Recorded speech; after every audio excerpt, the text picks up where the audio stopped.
السلام عليكم ورحمة الله وبركاته. أصحابتك وحرن جنال كمركلة سودة وذا أدي هذا مهتنتهين مقال كان وحن ربا إن ندو كل وذاقو أفيان وهالله وزارة أرمها دي بدأ إيران أو شيء إن مريكان كوسنجو آمن كرين حلقة إيران أي دجال كليسو إيه حلقة أي نبضة قادنيسو مريكان كنا علادا أو باللابي قاب أو لغها أو غلبحو أو لا يهي arrimahaasi waan idin la wadaagayaa ma waxa jira wada hadal dib u heshiisiin oo mar kale u bilowday Mareykanka iyo waliba Iiraan sidoo kale waan idin la wadaagayaa madaxweyne Trump ayaa maanta aqalka cad waxa uu kula kulmayaa ra'iisul wasaaraha Israa'iil Netanyahu waana markii ugu horeysay oo labada mas'uul ay si foolka fool ah u wada kulmaan markii dagaalka Iiraan uu dib u bilowday ilaa iyo markii madaxweyne Trump uu hadallo kulul ka sheegay Netanyahu madaxweyne Trump waxa uu sidoo kale aqalka cad kula kulmaya madaxweynaha dalka Ukraine Volodymyr Zelensky arintana waxay ku soo beegantay waliba labada mas'uulba ay imaanayaan xilli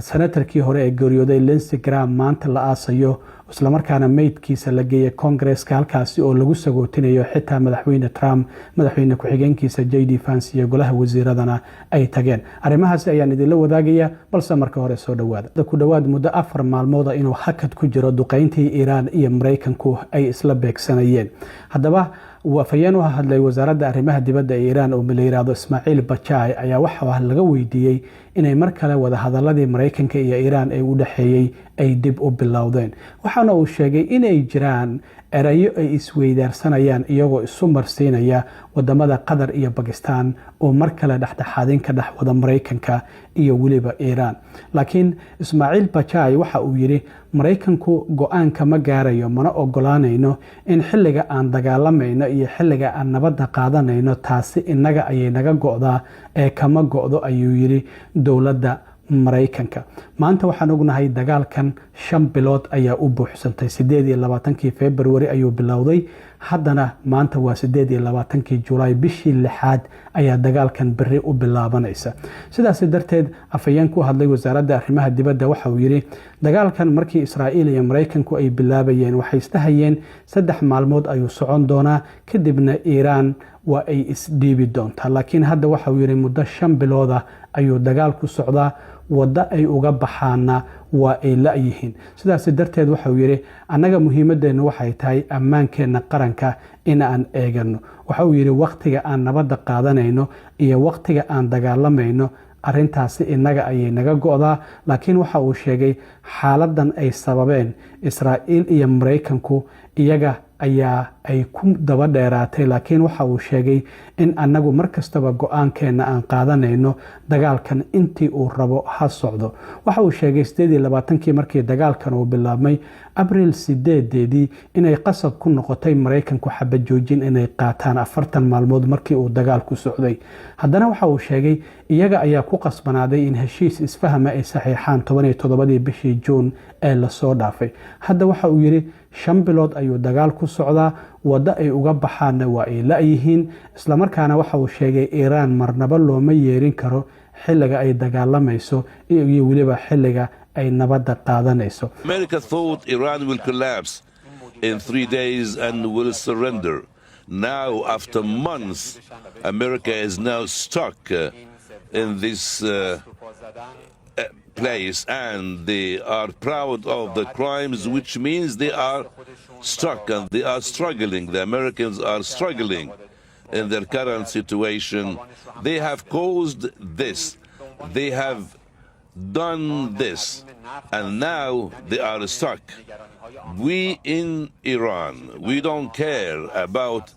the worries of America what is important for us is the Iranian national interest. hadalkan afayeen ku hadlay wasaaradda arrimaha dibadda ee Iiraan waxa uu ku soo beegmay xilli ra'iisul wasaaraha Israa'iil Netanyahu uu ku sugan yahay Washington DC isla markaana aqalka cad uu kula kulmayo madaxweyne Trump waa markii ugu horeysay labadan mas'uul ay si foolka fool ah ay u kulmaan ilaa iyo markii dagaalkan labaad uu mar kale dib u bilaabmay. dagaalkan dib u bilaabmay oo Mareykanka iyo Iiraan u dhaxeeyay hadda 13 habeen oo isku xigta ayaa labada dhinac ay isduqeynayeen, laakiin hadda 3 habeen ee la soo dhaafay wax duqeyna ma aysan jirin. marka Israa'iil wajigan labaad ee Mareykanka qayb ma aysan ka ahayn Iiraan oo la dagaalamayay. madaxweyne Trumpna waxa uu yiri Israa'iil ma doonayno inay qayb ka sii ahaato dagaalkan. waxaan ognahay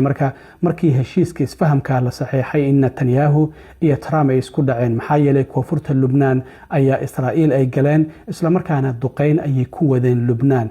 heshiiska isfahamka oo labada dhinac ay kala saxeexdeen Iiraan iyo Mareykankana qodobka koobaad waxa uu ahaa in colaadda dhinac kasta laga joojiyo, Lubnaanna ay ku jirto. Trump waa kii yiri haddii annaga aan ahaan lahayn Israa'iil ma aysan jiri lahayn, adduunka dhanna waa laga nacay. Netanyahuna uu ku yiri haddii aniga aan ahaan lahayn xilligan xabsi ayaa ku jiri lahayd. madaxweyne ku-xigeenku waa kii dhowr jeer arrintaasi sidoo kale si weyn u weeraray dowladda Israa'iil oo yiri 7 milyan ayaa tihiin, sidaas darteed ma ahan colaad kasta inaad dagaal ku xalisaan. wuxuu yiri sheekada wax ka bedela. marka waa markii ugu horeysay si foolka fool ah ay u wada kulmayaan, isla markaana xiriirkooda ma uusan wanaagsanayn, qadka telefoonka ayayna ku wada hadlayeen. waxa la leeyahay Netanyahu waxa uu hadda Trump ku cadaadinayaa in goob nuclear ah oo Big Axe la yiraahdo oo buur ku taala 100 mitir dhulka hoostiisa oo loo maleynayo Iiraan in hubkeedii nuclearka ay ku hormarinayso, isla markaana ay qarka u saaran tahay waxyaabaha qarxiya ee centrifugeska la yiraahdo inay ku sameyso in Mareykanku uu weeraro. Trump saaka isagoo Fox News la hadlay waxa uu yiri uma baahni in Netanyahu oo arrintaasi noo sheego, maxaa yeelay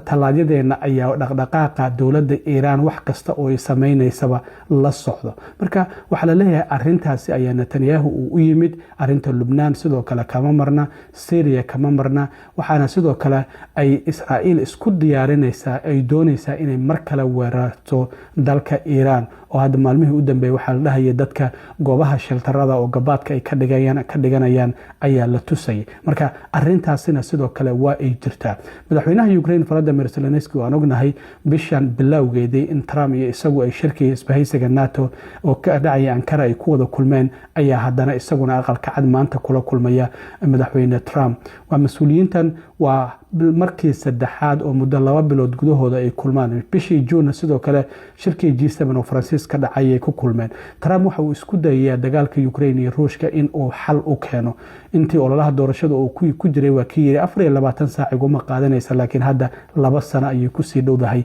welina xal waa u laayahay. marka booqashada Netanyahu iyo Zelensky labaduba waxay ku soo beegantay xilli maanta aas loo sameynayo Senator Lindsey Graham oo horaantii bishan si lama filaan ah u geeriyooday 48 saac kadib markii dalka Ukraine uu ka soo laabtay oo madaxweynaha Ukraine uu la soo kulmay. meydkiisa maanta waxaa la keenay xarunta Congress-ka, halkaasi oo lagu sagootinayay xildhibaanada. madaxweyne Trump waa uu tagay, madaxweyne ku-xigeenkiisa JD Vance, golaha wasiirada, xitaa Zelensky iyo Netanyahu iyaguna waa ay sagootinayaan, maxaa yeelay Lindsey Graham waxa uu ololeynayay in Iiraan la weeraro. Israa'iil ayuu taageero buuxda u muujinayay. sidoo kale dhinaca Ukraine waxa uu doonayay in Mareykanku uu taageero Ukraine dagaalka ay kula jirto Ruushka. marka maadaama saaxiib uu la ahaa Netanyahu iyo waliba Zelensky, labaduba marka maanta ayaa booqashadooda ay ku soo beegantay xilli isagana la aasayo oo meydkiisa uu yaala xarunta Congress-ka, halkaasi oo sagootintii ugu dambeysay lagu sagootinayo. waxaan ognahay